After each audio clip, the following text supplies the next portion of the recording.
Halo, saya Dr. Leo. Selamat datang di channel Malpractice Makes Perfect, channel tentang ilmu hitam dunia kedokteran.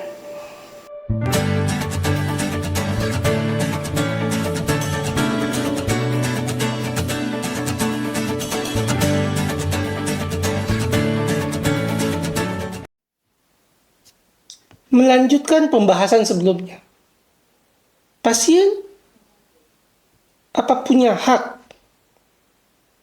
untuk meminta suatu terapi yang benar atau terapi yang sesuai, atau dalam hal konteks terapi nutrisi meminta makanan yang sesuai? Punya hak gak?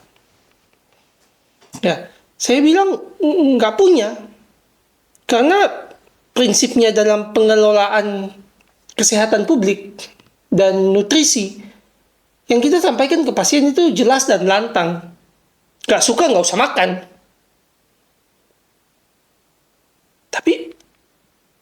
Tapi ini bukan konteks pembicaraan kita. Kalian udah lihat video sebelumnya, 2 video sebelumnya. Bahkan kalau pasien makan habis, rumah sakit memberikan nutrisi yang kurang, dan pasien nggak bisa minta nambah. Jadi bahkan dijatah dan dihitung dengan salah dan diberikan di bawah kebutuhan pasien. Pertama, tidak adil kalau kita bilang ini hanya terjadi di Indonesia. Ini terjadi di hampir seluruh dunia, terutama negara-negara yang krisis pangan. Biaya terapi nutrisi terhadap pasien itu bisa lebih mahal daripada harga obatnya. Sehingga rumah sakit yang kemungkinan sistem pembayarannya single payer seperti di Indonesia akan mengambil jalan pintas memotong nutrisi pasien. Jadi, ini tidak eksklusif di Indonesia, tapi ini tetap masalah. Tetap mematikan buat pasien, tetap merugikan pasien, dan tetap melanggar sumpah dokter yang katanya do no harm gitu. Tapi ketika koasnya lihat kurang nutrisi, nggak dibahas. Memperburuk situasi ini. Rumah sakit itu kadang-kadang menyanggah. Dok Leo, ini kan bukan restoran, dok. Jadi kalau pasien nggak mau makan, ya udah. Kita kan memberikan apa yang seharusnya pasien terima. Pertama, itu kalian udah bohong di aspek nutrisi kan. Kedua, kalian bohong di aspek praktek. Jadi di aspek nutrisi tadi kalian kasih di bawah kalorinya pasien, di bawah proteinnya pasien. Sekarang di aspek praktisnya, kalian pukul rata. Rumah sakit pukul rata.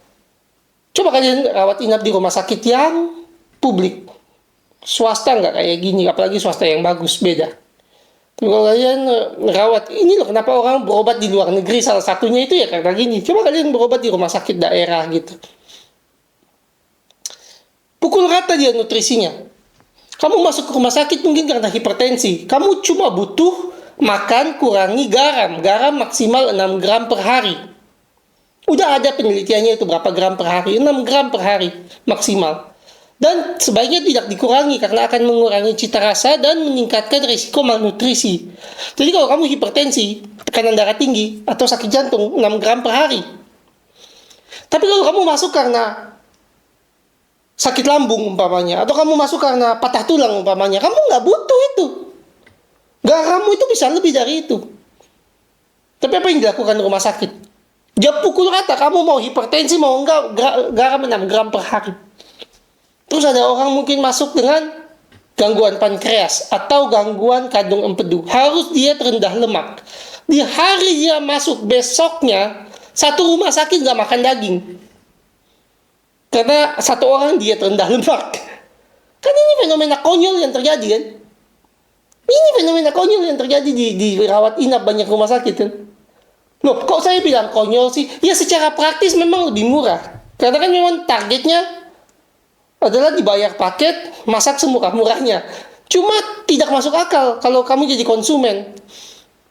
Kamu jadi konsumen, kamu akan marah kalau ini dipraktekkan di rumah sakit swasta. Inilah kenapa rumah sakit swasta dietnya itu sangat taktis. Sedangkan kalau kamu di rumah sakit publik, dietnya itu ya kayak gitu. Kamu berdoa aja selama kamu masuk itu nggak ada yang hipertensi masuk. Besok tiba-tiba makananmu hambar. Kamu berdoa selama kamu dirawat inap gak ada yang sakit pencernaan. Besok tiba-tiba makananmu gak ada minyaknya sama sekali. Tiba-tiba nasi sama kuah tawar, tiba-tiba bubur. Kalau ada yang operasi usus buntu, besok tiba-tiba bubur. Kamu yang harus makan bubur, dia yang operasi. Nah, ini yang saya maksud, kamu nggak ada hak milih, menyesuaikan. Mereka dibayar ya memang untuk sepaket dan untuk optimalisasi, menghindari kerugian. Bahkan kadang-kadang itu bukan mencari keuntungan, menghindari kerugian. Taktiknya harus sekonyol ini. Dan kamu bukan konsumen. Realita gizi di rumah sakit itu sebenarnya sudah sangat skakmat gitu ya. Bukan ketika dokter spesialis ke kantin rumah sakit, bukan ketika dokter umum ke kantin rumah sakit, bukan ketika perawat ke kantin rumah sakit. Gaji mereka itu jauh di atas UMR. Skakmat buat bagian gizi di rumah sakit adalah ketika petugas kebersihan, ketika security, ketika administrasi yang baru masuk trainer, itu makan ke kantin. Ya, lebih ironis lagi, kadang-kadang petugas dapurnya makan ke kantin. Bukan nggak boleh. Saya nggak bilang nggak boleh. Tapi itu artinya apa? Antara makanannya nggak enak atau makanannya monoton. Karena kalau kamu buka usaha makanan, kamu akan sering makan makananmu sendiri. Karena makananmu layak dimakan. Karena makananmu cita rasanya ada. Kamu makan, memang bosan. Saya nggak bilang nggak bosan. Cuma kamu tahu makanan itu layak makan dan pantas dimakan gitu lah. Enak lah. Nggak hancur-hancur banget. Tapi lucunya, kalau di rumah sakit, bahkan mereka yang gajinya UMR, itu rela ngeluarin duit buat makan di kantin. Kenapa dia nggak minta makanan di dapur? Ya karena ini, makanannya itu monoton. Makanannya itu dipukul rata.